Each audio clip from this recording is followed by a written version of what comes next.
لبيك اللهم لبيك যেতে লেগেছে ইমামে হোসেন বাগ তাবুর মধ্যে খুতবা দিতে লেগেছে, পরিবার স্বজন দিওকে বুঝাতে লেগেছে।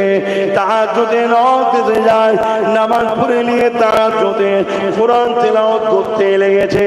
বাকি যে যার সীমার মধ্যে ঘুমাতে লেগেছে। এই যুবকেরা শুনে রেখে দেয়, এই সময় ইমামে হোসেন পাক কোরআন তেলাওয়াত করতে করতে কিছু সময় যাবার পর নানা জান নবী মুহাম্মদ সাল্লাল্লাহু আলাইহি ওয়াসাল্লামের সঙ্গে দিদার হতে লেগেছে। আল্লাহ নবী বলতে লেগেছে, ও হযরত ইমাম হুসাইন, ও হযরত ইমাম হুসাইন, যে ওয়াদা তোমার সঙ্গে আমার ছিল নানা, ওই ওয়াদাকে তুমি পালন করো নানা। কি ওয়াদা ছিল? রাসূলুল্লাহ জানে, ইমাম হুসাইন জানে, আল্লাহ ভালো জানে। তবে আমি আপনাদের কাছে সংক্ষেপে এতটুকু বলতে পারি, আল্লাহু আলাম, আল্লাহ ভালো জানে। তবে যখন ইমামে পাক শহীদের দিন এসে যায়, আগিয়ে যাচ্ছে, চলে আসো, যে কথা বলছিলাম, এ নওজওয়ানেরা, ওই সময় ইমাম হুসাইন পাক ঘুম থেকে উঠে বোন যায়নাবকে তুলতে লেগেছে। হযরত যায়নাব দেখতে লেগেছে, ভাই বোন আনন্দ খুশিতে রয়েছে। কি ব্যাপার? ওই সময় বলতে লেগেছে, যায়নাব রে, এ আমার বোন, শুনে রেখে দাও, আল্লাহ যত কঠিন পরীক্ষায় নিক না কেন, ধৈর্যের সঙ্গে থাকবে, সবরের সঙ্গে থাকবে। খবরদার ধৈর্য হারা হবে না, সবর হারা হবে না, আল্লাহর উপরে ভরসা রাখবে। নানা জানে দিদার পেয়েছি, নানা জানাবে কৌসারের পানি নিয়ে দাঁড়িয়ে আছে। বলতে লেগেছে, নানা ওয়াদা পূরণ করো, চলে আসো, কৌসার পান করাবো। আরো জোরে বলুন সুবহানাল্লাহ।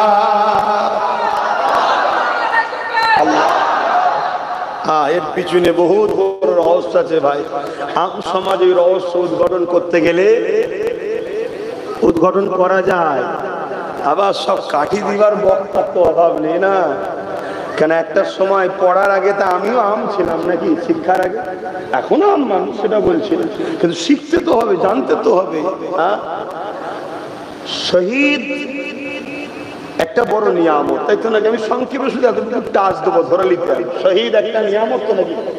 এই সব কপালে জোটে? এটা বড় কপাল যাদের, তাই না?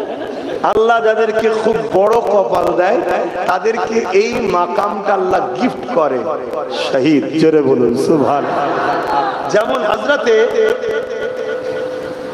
আলী, হযরতে খালিদ বিন আলী রাদিয়াল্লাহু তাআলা, তিনি 120 বা 25টা লড়াই করেছেন। প্রত্যেকটা লড়াইয়ে তিনি দোয়া চাইতেন, আল্লাহ আমি যেন শহীদ হই। হয়নি। কথা বুঝে আসছে? তাহলে কি তার কপাল ছোট বলছি? নাউজুবিল্লাহ না। তার একটা কারণ ছিল, কেন? তিনি সাইফুল্লাহ, আল্লাহ তরোয়াল, আল্লাহ তাই তাকে টুকরো করতে দেয়নি। জোরে বলুন সুবহানাল্লাহ। তা শহীদ একটা কিন্তু লড়াই হলেই যে হবে এমন ব্যাপার নয়, বড় কপালের ব্যাপার। এবং আল্লাহ হোসাইন পাককে সব থেকে বড় শহীদ দিয়েছে। আচ্ছা ভেবে দেখুন তো, নবীর চাচা যান হুজুররাও, হযরত হামজা হুজুর শহীদ হয়েছে, যার কলিজাকে চিবানো হয়েছে।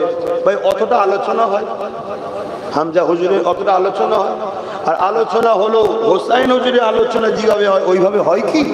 আর না, হোসাইন হুজুরের আলোচনা হলে যে আমরা দুঃখ কষ্টটা পাই, ওটা কি পাই না? আমি তেনাকেও সম্মান করছি, বাস্তবটা বুঝাচ্ছি। কেন? মন দিয়ে এবারে শোনেন পয়েন্টটা। যে জিনিসটা আমার নবীর মধ্যে নাই, ওটা নিয়ামতই নয়। যে জিনিসটা আমার নবীর মধ্যে নাই, ওটা নিয়ামত নয়। যদি নবীর মধ্যে শহীদ না থাকে, তাহলে শহীদরা এই দিক দিয়ে তো নবীর থেকে বড় হয়ে যাবে, ঠিক না বেটি? কিন্তু নবী কি শহীদ হয়েছে? জাহিরি নজরে বলছে, কোন ময়দানে গিয়ে তিনাকে কি জালিমদের অত্যাচারে আল্লাহ তিনার কি ইন্তেকাল করিয়েছেন? শহীদ দুই ধরনের হয়, একটা রুহানি, একটা রুহানি, একটা জাসমানি। तो इमाम हुसैन पाक हुजूर शहीद दर हकीकते मोहम्मद रसूल शहीद এই মাকাম ইমাম হুসাইন পাক দ্বারা আল্লাহ পাক করিয়ে দিচ্ছেন। কেন? আল্লাহ ওয়াদা করেছেন যে আমি আমার বন্ধুকে জালিমদের হাতে কতল হতে দেব না। এই একটা ওয়াদা। আবার বলছে যেটা আমার নবীর মধ্যে নেই সেটা নিয়ামত নয়। আর নবী বলছে হাসান হোসাইন আমার থেকে, হোসাইন আমার থেকে, আমিও হোসাইনের থেকে। তার মানে কি হোসাইনের শহীদ তার হাকিকাতে শহীদে মুহাম্মদ সাল্লাল্লাহু আলাইহি ওয়াসাল্লাম। এজন্য এই শহীদ এত স্মৃতি, এত দুঃখ, এত কষ্টের সাথে হয়। কথা বুঝে আসছে? এই মাকাম আমার হুজুরের মধ্যে যদি না থাকতেন তাহলে শহীদের তো কোনো দরজাই থাকতো। তো যাক, এর থেকে বড় কথা আল্লাহু আলাম, আল্লাহ ভালো জানেন। তবে এই যে বলছে নানা ওয়াদাটা পালন করো, তা কি ওয়াদা নানার সাথে? আল্লাহ ভালো জানে, রাসূল বলে যে হোসেন হুজুর ভালো জানেন। তো পরের দিনে যে সকাল হলো, ইমামে হোসাইন পাক খুতবা দিচ্ছে। খুতবা মানে বুঝেন তো? বায়ান, বায়ান, বক্তব্য, আলোচনা। সামনে হাজার হাজার 22,000 এজিদ বাহিনী রয়েছে তাদের সামনে। তোমরা কি জানো না আমি হোসাইন সম্বন্ধে? এভাবে বলছি, আমি নবীর নওয়াসা হোসাইন, আমি নবীর জিহ্বা মুবারক চুষে বড় হয়েছি, নবীর পিঠে কাঁধে চেপে ঘুরে বেরিয়েছি। বক্তব্যগুলো শুনবেন। নবী পাক আমাকে জান্নাতি যুবকদের সরদার বলেছে। জান্নাত থেকে আমার ইউনিফর্ম ড্রেস আসতো, জান্নাত থেকে আমার খানা আসতো, দরুদে নামাজে আমার উপরে দরুদ আছে। তোমরা এত কিছু জানার পরও নবীর কলেমা পড়ে মুসলমান দাবি করে অস্ত্র হাতে নিয়ে হোসাইনের বিরুদ্ধে তোমরা কেন লড়াই করতে এসেছো? ভাই, কেউ ভুলে থাকলেও শুধরানো দরকার আছে না? নাই? তারপরে ইমাম পাক বলছে এরপরও তোমাদেরকে বলছি আমাকে মক্কা শরীফে ফিরে যেতে দাও। আমি কুফায় যাব না, পরিবার বাচ্চালে মক্কায় ফিরে যেতে দাও। আমার উপরে তোমরা জোর জুলুম করো না। একটা কেউ পরিবর্তন হয়েছিল? অথচ 22,000-এর মধ্যে 7,000 আলেম ছিল, 22,000-এর মধ্যে 3,000 হাফেজে কোরআন ছিল, 22,000-এর মধ্যে 3,000 মুফতি ছিল, যারা এই হাদিসটা পড়েছিল যে আমার মদিনার উপরে কেউ যদি হামলার ইরাদা করে আল্লাহ তাকে জাহান্নামে এইভাবে পালাবে। তারপরও তারা পরিবর্তন হয়নি। কারণ এজিদ কাউকে পদের লোভ দিয়েছে, এজিদ কাউকে অর্থের লোভ দিয়েছে, এজিদ কাউকে ধন দৌলত দিয়েছে।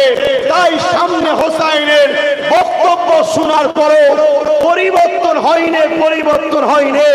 আজকেও আমরা দেখতে চাইছি কেউ 500 টাকায় ইসলামের দুশ্মনের কাছে বিক্রি, কেউ 1000 টাকায় বিক্রি, কেউ একটা গাড়িতে বিক্রি, কেউ একটা আলোতে বিক্রি, কেউ গাড়ির উপরে পুরো আলো জ্বলবে তাতে বিক্রি, কেউ সামনে দুটো পুলিশ গাড়ি, পিছনে দুটো পুলিশ গাড়িতে বিক্রি।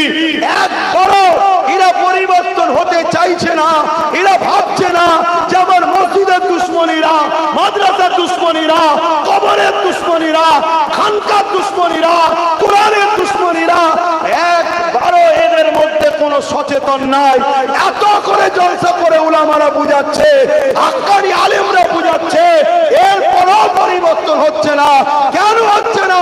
সেদিন জাহান্নামের কুকুর হয়েছিল না হয়নি? জাহান্নামে আজকেরও কুকুর হবে না? হবে। কিন্তু তোমরা যারা শুনছো তোমাদের পরিবর্তনের দরকার আছে না?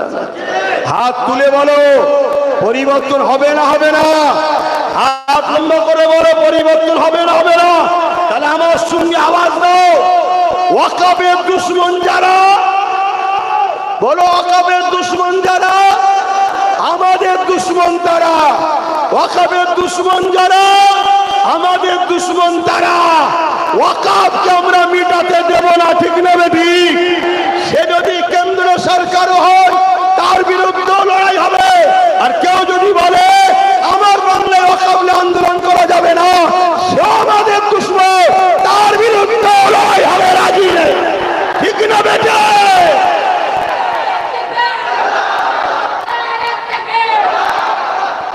আমার কথাই আপনারা একমত তো নাকি? আজকে কত কষ্টের পর আমরা মসজিদ পেয়েছি।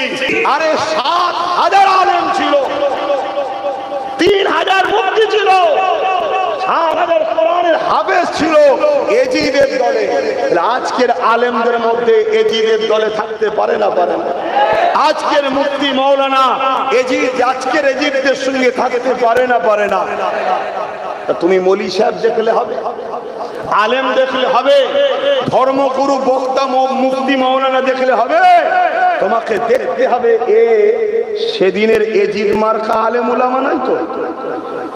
আবার অনেকে বলে তোরা আব্বাস সিদ্দিকীর কথা কি বলবি, ও কজন, ওরা কজন আছে না? আমরা অনেক আছি। অনেক থাকলে যদি হক হয় তাহলে এজিদ তাহলে হক নাকি? এজিদ তো 22,000 ছিল, 13,000 হাফেজ আলেম উলামা। আপ বলবেন নাকি? যে আমার নবীর দিকে সে হলো হক, যে আমার নবীর দিকে নয় সে হলো জাহান্নামের কুকুর। ঠিক না বেটি? এই আকীদার মধ্যে থাকো। তোমরা ভালো যদি বাসো কথাকে লাও, খুব সাবধান হও। আমি একটা কথা তোমাদেরকে আবার বলে যাচ্ছি, ওয়াকাফ হলো আমার ধর্মীয় সম্পদ। ওয়াকাফ কি একটু বলবো? কারা কারা ওয়াকাফ একটু শুনতে চান হাত তুলে দেখান। অসুবিধা আছে আলোচনা করলে? আরে প্রতিটা মসজিদে এক লাইন হলো প্রতি জুম্মায় ওয়াকাফ নিয়ে বলা দরকার। যে ইমাম মসজিদে এক লাইন হলো ওয়াকাফ নিয়ে বলতে পারে না, আমার বড় ডাউট হয় ওই ইমাম মুসলমান না মুনাফিক, বড় সন্দেহ। শুনছেন তো নাকি? কেন যদি বলে আরে আল্লাহর ঘরে দাঁড়িয়ে আল্লাহর ঘরকে বাঁচাবার জন্য এক কথা বলতে পারবি না? বলা দরকার আছে না? শুধু এতটুকু তো বলতে পারে যে ভাই মুসল্লিরা ওয়াকাফকে ভুলে যাবেন না। বাবরি মসজিদের কেস সুপ্রিম কোর্টে চলছিল, আন্দোলন বন্ধ হয়ে যাওয়ার দরুন সুপ্রিম কোর্ট থেকে রায় বেরোলো বাবরির পক্ষে না বিরুদ্ধে? সংবিধানের পক্ষে না বিরুদ্ধে? আস্থার উপরে কখনো রায় হয় না, কিন্তু আমাদের আন্দোলন ঠান্ডা, সুপ্রিম কোর্ট থেকে রায় বেরোলো কি আস্থার উপরে। তাহলে আজকে যদি প্রতিটা মসজিদের জুম্মার দিন ইমাম বলে যে ভাইরা মুসল্লিরা মসজিদ মাদ্রাসা কবরস্থান ঈদগাহ সম্পদ ওয়াকাফ এটা ধর্মীয় বিষয়, আল্লাহর ঘরে দাঁড়িয়ে আল্লাহর ঘরকে বাঁচাবার জন্য বলছি, ওয়াকাফকে ভুলে যাবেন না, আন্দোলন করবেন আপনারা। কি এতটুকু বলতে পারেন? বলা দরকার আছে না? দ্বিতীয় নম্বর, ওই সকল মুফতি, ওই সকল মাওলানা, ওই সকল বক্তা, ওই সকল পীর পীরজাদা যাদেরকে দেখে আমার বড় সন্দেহ হয় এরা মুমিন না মুনাফিক, যারা ঘন্টার পর ঘন্টা জলসা করে পেট চালাচ্ছে ধর্মের দোহাই দিয়ে। আল্লাহ হালাল করেছে, আমি নাজায়েজ বলছি না। সেই ধর্মের ঐতিহ্য মসজিদ মাদ্রাসা বাঁচাবার জন্যে 5টা মিনিট ওয়াকাফ নিয়ে বলতে পারছে না। এই কথা বুঝছেন? বলা দরকার আছে না? না এই সমাজের মা বোনেদেরও জানা দরকার আছে না? না আমরা যদি 50টা পুরুষ হই সমান 50টা নারী, তাহলে তারাও তো একটা শক্তি, তাদেরও তো জানা দরকার। গ্রামগঞ্জে হাজার হাজার মাহফিল হচ্ছে, ওই মাহফিল থেকে আওয়াজ উঠানো দরকার। কেন্দ্রের জালিম সরকার সংখ্যাগরিষ্ঠতার জোর দেখিয়ে মুসলমানদের ধর্মীয় অধিকার, ধর্মীয় সম্পদ ওয়াকাফ, যেটাই মসজিদ মাদ্রাসা কবরস্থান ঈদগাহ দাঁড়িয়ে আছে, সেই সম্পদকে দখল করার জন্য 2025 ওয়াকাফ অ্যামেন্ডমেন্টের নামে ওই সম্পত্তিকে লুটার একটা ষড়যন্ত্র করছে। ওর মধ্যে একটা আইন করেছে। আগে আইন ছিল কেউ যদি ওয়াকাফকে জবরদখল করে, ওয়াকাফ নিয়ে লন্ডভন্ড করে দেয়, তাহলে তার শাস্তি 2 বছর হবে। কেন্দ্র সরকার কি করছে? ওয়াকাফ কেউ যদি লন্ডভন্ড করে দেয়, আত্মসাৎ করে, তাহলে তার শাস্তি 6 মাস হবে। তাহলে লোক চোর বাড়াচ্ছে না কমাচ্ছে? ও জানছে 6 মাসের ব্যাপার, তো চল জেল খেটে দেবো খুনি, অকাপ লুটেলে। তাহলে এটা আমার অকাপের উপকার করলো না ক্ষতি করলো? চলে এসো, ওই আইনের মধ্যে আইন করছে কি? শুনছেন অসুবিধা হচ্ছে নাকি? না ভাবছেন জলসা এসে কথা বলার কি দরকার? তাহলে জানতে হবে মুনাফিক হয়ে গেছে। আর আমি ধর্মের জন্য বলছি তো, এটা ধর্ম সেবা তো নাকি? ধর্মের জন্য বলছি তো। কেউ যদি রাজ পাওয়ার দিয়ে আমার ধর্মকে মিটাতে চায়, তাহলে ধর্মগুরুদের উচিত ধর্মসভা থেকে ওই রাজনেতাদের বিরুদ্ধে আওয়াজ তুলিয়ে জনগণকে সজাগ করা দরকার আছে না নয়?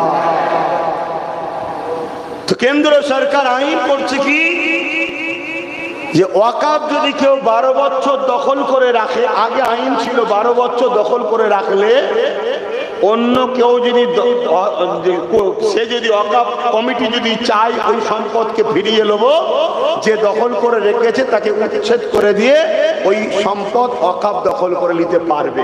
বুঝে আসছে? কেন্দ্র সরকার নতুন আইন করছে কি, কেউ যদি 12 বছর দখল করে রাখে তাহলে ওই সম্পদকে আর দখল ওয়াকাফ স্টেট করতে পারবে না। এটা ওয়াকাফের পক্ষে না বিরুদ্ধে? বিরুদ্ধে আইন করছে। তাহলে এই আইনগুলো যদি হয়, তাহলে আমার রাজ্যে ৭৫,০০০ বিঘে জমি রাজ্য সরকারও তার আমলা চামলারা দখল করে রেখেছে। এই ৭৫,০০০ বিঘে 13 বছর ধরে দখল করছে, আর জীবনে পাবো? তাহলে আইনটা সংবিধানের বিরুদ্ধে, আইনটা ওয়াকাফের বিরুদ্ধে, আইনটা ইসলামের বিরুদ্ধে। এই বিষয়ে প্রত্যেকটা মুসলিম ইসলাম দরদি মানুষকে, প্রত্যেকটা উলামাকে জলসায় 5 মিনিট হলো এ বিষয়ে আলোচনার দরকার আছে না নাই? বড় দুঃখ, আজকে অন্য অন্য রাজ্যে আন্দোলন হচ্ছে। এই গত পরশুদিন বিহারের পাটনায় আন্দোলন হলো, প্রায় 8-9 লক্ষ লোক হয়েছে, বলুন আলহামদুলিল্লাহ। কিন্তু সব জায়গায় আন্দোলন হচ্ছে, আমার রাজ্যে আন্দোলন হয়নি। আমার রাজ্যে একটা আন্দোলনের ঝড় উঠেছিল না ওঠেনি? সেই আন্দোলন হট করে বন্ধ হয়ে গেল। কি করে বন্ধ হলো? একদিন রাজ্য সরকার বলল আন্দোলন দিল্লি গিয়ে করো, এখানে নয়। বাস, যারা আন্দোলন করছিলেন সব বন্ধ। আবার কি বললো? যারা আন্দোলন করবে আমার রাজ্যে, সব থেকে বড় দুশ্মন আমি তার হব। মানে আমি মসজিদের জন্য বলবো, আমি বলবো বিজেপি এই কালা কানুন মানছি না, বিজেপি অন্যায় করছে, বিজেপি আমার মসজিদের দুশ্মন, বিজেপি আমার মাদ্রাসার দুশ্মন, বিজেপি আমার ঈদগাহ কবরস্থানের দুশ্মন। রাজ্য সরকারের বুকে ব্যথা হয়ে গেল, বললো না, আমার দাদার বিরুদ্ধে আমার রাজ্যে বলা যাবে না। এদের দাদা দিদি সেটিংটা বুঝতে পাচ্ছেন তো নাকি? এটা আওয়াজ দিয়ে বলেন, বুঝতে পাচ্ছেন? এখন আমি আপনাকে ছোট্ট করে কয়েকটা কথা জিজ্ঞেস করব। নাম্বার 1, কেন্দ্র সরকার যে ওয়াকাফ কালাকানুন তৈরি করছে, এটা ঠিক করছে না অন্যায় করছে? মুখে সবাই সাক্ষী দেবে। রাসূল পাক সাল্লাল্লাহু আলাইহি ওয়াসাল্লাম বললেন, অন্যায় দেখলে হাত দিয়ে রোখো। কি দিয়ে? যদি হাতে ক্ষমতা না থাকে মুখ দিয়ে প্রতিবাদ করো। কে বলছে? রাসূলুল্লাহ। রাসূলের কথা মানবেন না মানবেন না? যদি মুখে প্রতিবাদ করার ক্ষমতা না থাকে, অন্তর থেকে ঘৃণা করে দূরে সরে যাও। তাহলে কেন্দ্র সরকারের এই অন্যায় আইন কালা কানুনের বিরুদ্ধে হাত দিয়ে লড়তে হবে। যদি হাতে ক্ষমতা না থাকে মুখ দিয়ে প্রতিবাদ করতে হবে। মুখে যদি ক্ষমতা না থাকে অন্তর থেকে ঘৃণা করে সরে যেতে হবে। এই তিনটের মধ্যে কোনোটা যদি না থাকে, রাসূলুল্লাহর হাদিস অনুযায়ী তার মধ্যে ঈমান নাই। শুনছেন? কি নাই? ঈমান নাই। এখন যদি কেউ গোপনে গোপনে কেন্দ্র সরকারকে ভোট দেয়, সাহায্য করে, কেন্দ্র সরকারকে শক্তিশালী করে, রাসূলুল্লাহর হাদিস অনুযায়ী তার মধ্যে ঈমান জোরে বলে নাই। কেন? ও অন্যায় অন্যায় করছে। অন্যায়কে হাত দিয়ে রাখো, নাই মুখ দিয়ে প্রতিবাদ করো, নাই অন্তর থেকে ঘৃণা করে সরে যাও। তবে সব থেকে পাওয়ারফুল ঈমান কি? হাত দিয়ে রুকা। যদি হাতে ক্ষমতা না থাকে মুখ দিয়ে প্রতিবাদ করো, দ্বিতীয় স্তর। 3 নম্বর হলো অন্তর থেকে ঘৃণা করো। এটা হলো ঈমান বড় দুর্বল, কিন্তু তারপরও বেঈমান নয়, ঈমান আছে। ঠিক না বেটি? তাহলে আমি মুসলমান, আপনারা মুসলমান, সবার অন্তর থেকে ঘৃণারও তো কমসে কম দরকার আছে না? দ্বিতীয় নম্বর, রাজ্য সরকার যে বলল আমার বাংলাতে কেন্দ্র সরকারের বিরুদ্ধে, ওয়াকফ কালাকানুনের বিরুদ্ধে, মসজিদ মাদ্রাসা কবরস্থানের পক্ষে আমার রাজ্যে আন্দোলন করা যাবে না, এটা রাজ্য সরকার ঠিক বলেছে না অন্যায় করেছে? জোরে বলো। তাহলে রাসূলুল্লাহর হাদিস অনুযায়ী রাজ্য সরকারের এই অন্যায়ের বিরুদ্ধে হাত দিয়ে লড়তে হবে। যদি হাতে ক্ষমতা না থাকে মুখ দিয়ে প্রতিবাদ করতে হবে। যদি মুখে ক্ষমতা না থাকে অন্তর থেকে ঘৃণা করে রাজ্য সরকারের থেকে সরে যেতে হবে। এই তিনটের মধ্যে কোনোটা যদি না থাকে রাসূলুল্লাহর হাদিস অনুযায়ী তার মধ্যে ঈমান নাই, ঈমান নাই, ঈমান নাই। শুনছেন তো? ঘরের মধ্যে লোককে বুঝাচ্ছি না মাইকে। কেউ যদি মনে করে আব্বাস সিদ্দিকী ভুল ফতোয়া দিচ্ছে, চ্যালেঞ্জে আসো, আমি যাবো ডিবেটে। শুনছেন না? শোনেন নে? তাহলে রাজ্য সরকার সেও মসজিদ মাদ্রাসা কবরস্থানের পক্ষে নয়, বিরুদ্ধে। কেন্দ্র সরকার সেও বিরুদ্ধে, ও আইন করছে, এ সেটি সাপোর্ট করছে। কথা মাথায় ঢুকছে? উভয়ের বিরুদ্ধে আমাদের হয় হাত দিয়ে, নাই মুখ দিয়ে, অন্তর থেকে ঘৃণা করতে হবে। শোনেন, আল্লাহ নবী বললেন মসজিদ ভর্তি নামাজি থাকবে, আখরি জামানায় একটাও ঈমানদার থাকবে না। তাহলে ঈমানটা কি ওর মধ্যে আছে না? না, জোরে বলে। রাসূলুল্লাহর হাদিস শোনাচ্ছি, নিতে পাচ্ছেন কথা না? বেজার হচ্ছে যে বসে গেছি, বিপদে পড়ে যাচ্ছি। সালাম পড়িয়ে সরিয়ে দেবো? খুব সাবধান, খুব সাবধান। এদের এত বড় সাহস হয় কি করে? এরা পুরো দেশকে লুটছে, সমাজকে লুটছে, চাকরি থেকে শুরু করে, এয়ারপোর্ট থেকে শুরু করে কিছু বাদ দিচ্ছে না এরা লুটে মুটে খেতে। এবারে আমার ধর্মকে এরা মিটাতে লেগেছে। আর একটু আগিয়ে চলুন, গতকালকে আপনারা দেখেছেন 32টা মাদ্রাসা রাজ্য সরকার বন্ধ করে দিয়েছে। কটা? মাদ্রাসার বন্ধুরা দুশ্মন? আওয়াজ দিচ্ছেন না কেন? মাদ্রাসার বন্ধু না দুশ্মন? মাদ্রাসার দুশ্মনকে কোন ঈমানদার সাপোর্ট করতে পারবে? এতদিন লড়াই ছিল রুজি রুটির, এবারে ঈমানের লড়াই চলে এসেছে। বলছে আমি নাকি সব থেকে বড় দুশ্মন হব যেটা আন্দোলন করে। আরে আমরা মুসলমান, যার সাথ দিই সে ক্ষমতা পায়। একবার বুদ্ধদেব বাবু বলেছিল মাদ্রাসায় জঙ্গি হয়, আমরা মুখ ফিরিয়ে নিতে বুদ্ধদেব বাবুর কি হয়েছিল মনে আছে? এর এত মিজাজ কিসের? এর মিজাজ হওয়ার কারণ হলো কি? আমাদের একদল উলামাকে খরিদ করেছে, আমাদের একদল ইমাম মুফতি মৌলানাকে খরিদ করেছে, আমাদের একদল ধর্মগুরুদের খরিদ করেছে। কাউকে আলো দিয়ে, কাউকে গাড়ি দিয়ে, কাউকে পুলিশ পাহারা দিয়ে, কারো ঘর করে দিয়ে, কাউকে মোটা অঙ্কের টাকা দিয়ে এর দালালি করছে। আজ আমি জানতে চাইছি, আমার মাদ্রাসা বন্ধ হয়ে গেল, এইবার বলো এর পক্ষে কি এখনো পীর পীরজাদা মুফতি মাওলানারা থাকতে পারে? যদি থাকে তাহলে জানতে হবে রাসূলুল্লাহর হাদিস অনুযায়ী ও বেঈমান পীর পীরজাদা, ও বেঈমান মুফতি মাওলানা, ও বেঈমান ইমাম, ওর সাথে সাথ দেওয়া কখনো মুমিনের কাজ হবে না। কারণ রাসূলের হাদিস আখরি জামানায় আসমানের নিচে জমিনের উপরে সবথেকে নিকৃষ্ট হবে একদল উলামা। শুনছেন বলে? হ্যাঁ, তুমি দাওয়াত করবে কি না করবে পরের বিষয়। আমি না বললে আল্লাহ আমাকেও জাহান্নামে দেবে। তাহলে আমি আল্লাহর জন্য বলছি। শত শেষ করবার একটা কথা বলে যায়। শাসক বলছে রাস্তার কুকুরগুলো ঘুরে বেড়ায়, কুকুরের বাচ্চাগুলো ঘুরে বেড়ায়, তারা মিড ডে মিল পাবে, কিন্তু মুসলমানদের মাদ্রাসায় মুসলমানদের বাচ্চারা মিড ডে মিল পাবে না। আজ ওই পীর যারা মুফতি মৌলানা যারা শাসকের দালালি করে তাদেরকে জানতে চাই, তাদেরকে জিজ্ঞেস করতে চাই, আর তুমি যে রাস্তার কুকুরের বাচ্চা থেকে রাজ্য সরকারের কাছে মুসলমানের বাচ্চারা কি আরো নিকৃষ্ট? এই কুকুরের বাচ্চারা মিড ডে মিল পাবে বলছে, কুকুর মিড ডে মিল পাবে বলছে, মাদ্রাসার বাচ্চারা মিড ডে মিল পাবে না বলছে। এর জবাব দিতে হবে আমাদেরকে, ঠিক না বেঠে? ওলামাদের ঘরে জিজ্ঞেস করো যারা এখনো দালালি করছে। আর কিছু বললেই শুধু একটা বলবে, বিজেপি চলে আসবে। কি বলবে? বিজেপি আর এর মধ্যে পার্থক্য কি ভাই? বিজেপি আছে উত্তরপ্রদেশে, তাই তো নাকি? উত্তরপ্রদেশের জেলের মধ্যে মুসলমানদের এনকাউন্টার করে মারা হয়। আমাদের পশ্চিম বাংলার 2022-এ বারাইপুরে 4টে মুসলমানকে মেরে দেওয়া হলো। উত্তরপ্রদেশের বিজেপি ভিড় মব লিঞ্চিং করে মুসলমানকে মারে।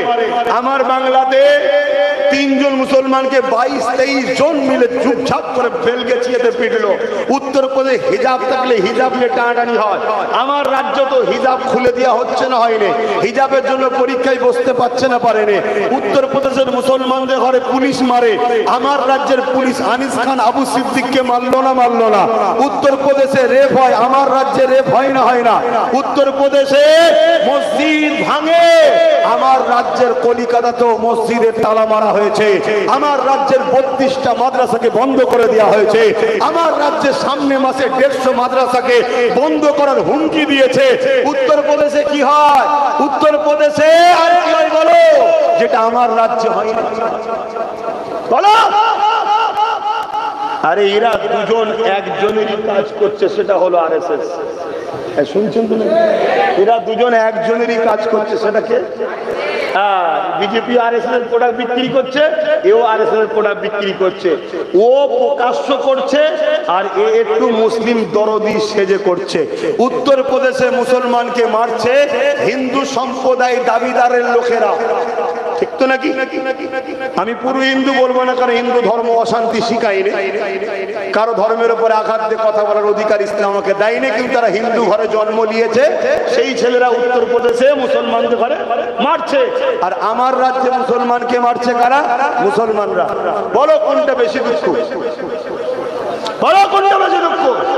তোমার ভাই তোমাকে যদি মার্ডার করে ওটা বেশি দুঃখ, আর না বাইরের তো দুশ্মন এসে অমুসলিম তোমাকে মার্ডার করলে বেশি দুঃখ?